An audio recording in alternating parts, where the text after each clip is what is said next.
राम पिट्रोडा के बयान का जिक्र कर रहे हैं सुप्रिया जी, जवाब दीजिए।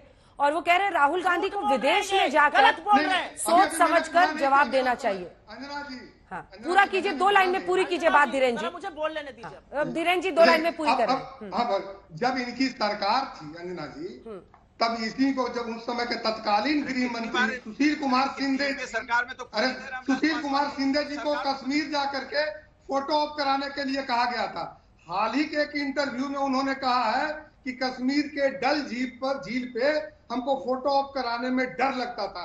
ये थे उनके समय के सौहार्द का वातावरण, और आज हमें ज्ञान दे रहे हैं। लेकिन जब इन्हीं का ये मोहब्बत की दुकान को लेकर के कश्मीर गए थे, आदरणीय राहुल गांधी जी और प्रियंका गांधी जी कैसे बर्फ के गोले खेले थे, ये भी सभी लोगों ने आपके माध्यम से देखा था टीवी पे। और आज मुझे बता रहे हैं कि नफरत का माहौल है और दुकान कहने पर इतनी आपत्ति है।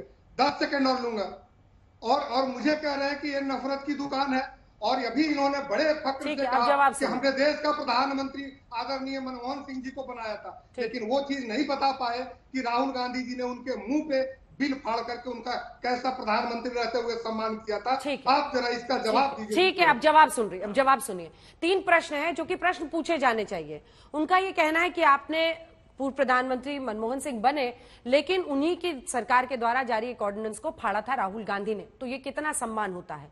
दूसरा बिंदु है, विदेश की धरती पर जाकर भारत की ऐसी तस्वीर पेश करने की जरूरत है क्या कि यहां पर लोग धर्म के आधार पर एक दूसरे पर, मतलब धार्मिक प्रतीकों पर लोगों के हमला करने को तैयार बैठे हैं। ये एक बहुत बड़ा सवाल है ना सुप्रिया जी। अंजना जी, सबसे पहले तो मैं पूरे सम्मान के साथ एलजेपी के प्रवक्ता से कहना चाहती हूं, मानसिक डॉक्टर को दिखाइए, इलाज का खर्चा मैं दूंगी। आइंदा आकर यहां पर सॉफ्टवेयर जैसी बातें मत करिएगा, बोलने नहीं दूंगी आपको। आपके नेता खुद कास्ट सेंसस की बात कर रहे हैं। आपके नेता और बीजेपी में तनातनी सबको पता है क्या चल रही है। मेरा मुंह मत खुलवाइए, उस पर दिक्कत में आ जाइएगा, ना बोलने लायक रहिएगा, ना बचाने लायक रहिएगा। आपने मेरे नेता के लिए गलत बात कही, आपको मैं 4 बातें सुनाऊंगी, आइंदा मत करिएगा ये काम, ये आपके मुंह पर कह रही हूं। आपने सवाल पूछा यहां पर कि प्रधानमंत्री मोदी जो है, प्रधानमंत्री राहुल गांधी विदेश जाकर ऐसा क्यों करते हैं। राहुल गांधी विदेश जाकर देश की बात कर रहे हैं। राहुल गांधी चाइना जाकर ये नहीं कह रहे हैं कि अरे पैदाइशी शर्मिंदगी हो गई जो मोदी जी ने कहा।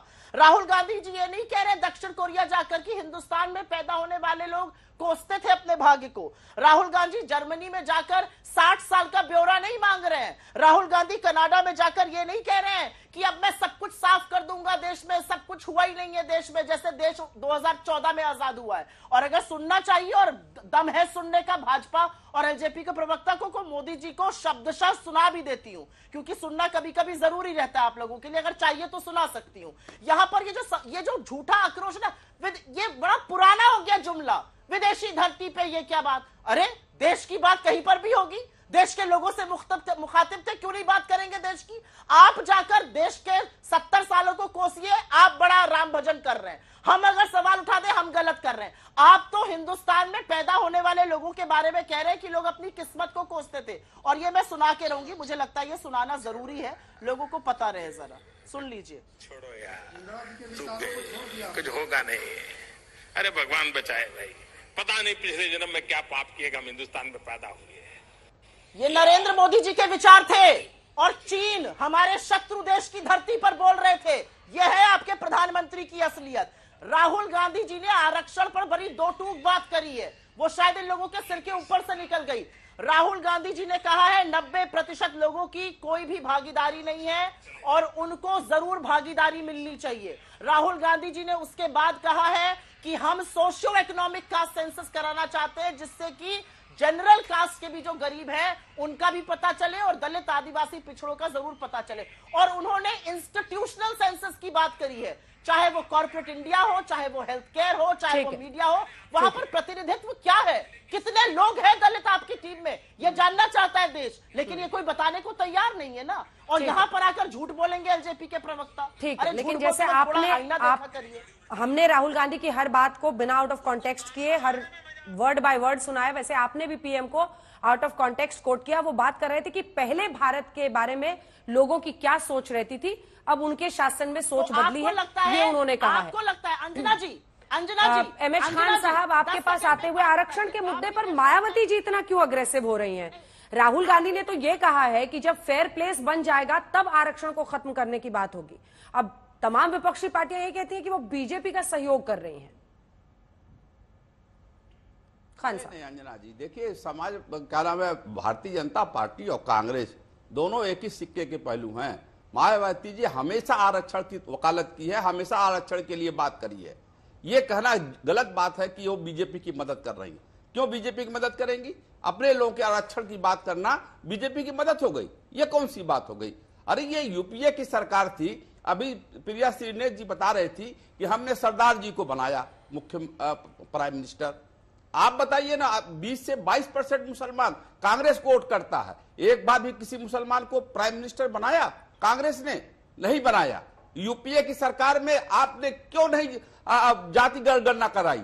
आज आप रो रही है जाति गणना कराएंगे। अरे आरक्षण तो कोई माई का लाल छीन ही नहीं सकता है। आरक्षण तो वो चीज है जो बाबा साहब भीमराव अंबेडकर देके गए हैं, कोई नहीं छीन सकता है। अब ये बताया ना प्रिया श्रीनेत जी कि यूपीए के सरकार में आपने जनगणना क्यों नहीं कराई, जाति जनगणना क्यों नहीं कराई? आज आप इस तरह से भाषा दे रही है जैसे लग रहा कि आप बहुत पक्ष साफ है।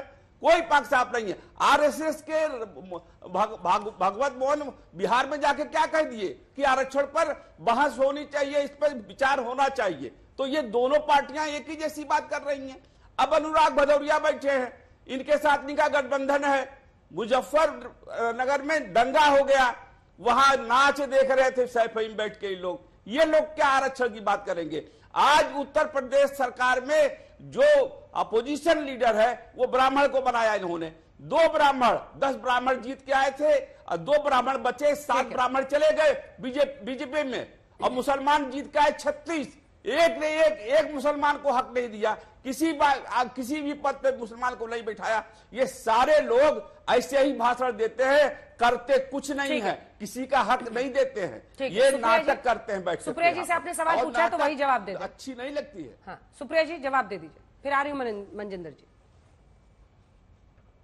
जवाब बड़ा साफ है। पहले ये डिसाइड कर लीजिए कि किस खेमे में आप हैं, क्योंकि तटस्थ रहने वाले को तो इतिहास भी आज के काल में माफ नहीं करेगा। डिसाइड कर लीजिए कि दलित, पिछड़े, आदिवासी की आवाज बनना है, गरीब जनरल कास्ट की आवाज बनना है, या बस बैठ के जबानी जमा खर्च करना है।